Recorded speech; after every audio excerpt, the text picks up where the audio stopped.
see the market for third-party liquidity providers increasing? Let me give a correlation with the venture capital has been there for all along. And a new asset class has come as venture debt. Now, what did the venture debt do? It had the upside sharing of equity part and a assured return as well.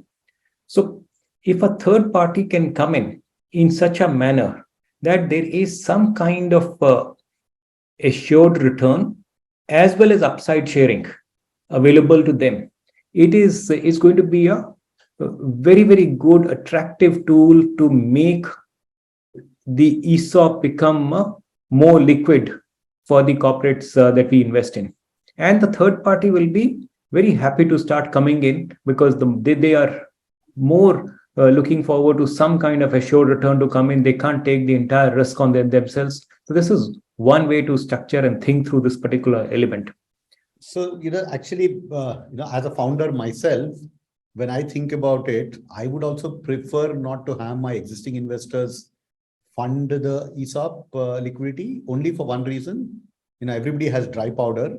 You want that dry powder to be retained for the benefit of the P&L and the balance sheet of the company, so that in times of need, the capital is available.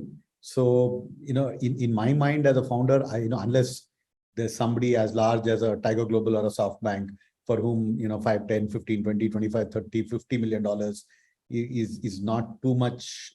It doesn't make too much of a difference.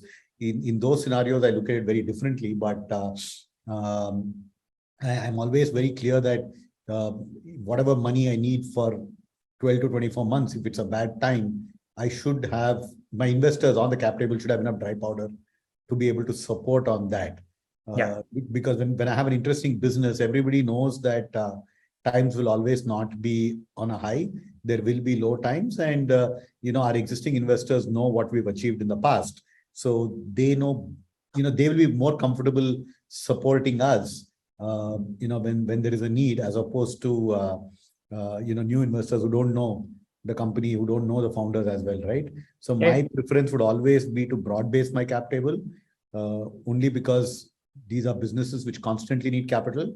And even if things look great, suddenly when great acquisition opportunity comes about, suddenly you need a lot of money, you need to fund that business. So it's a little naive to think that I'm in a good place. I can think differently as far as capital in the modern world is concerned.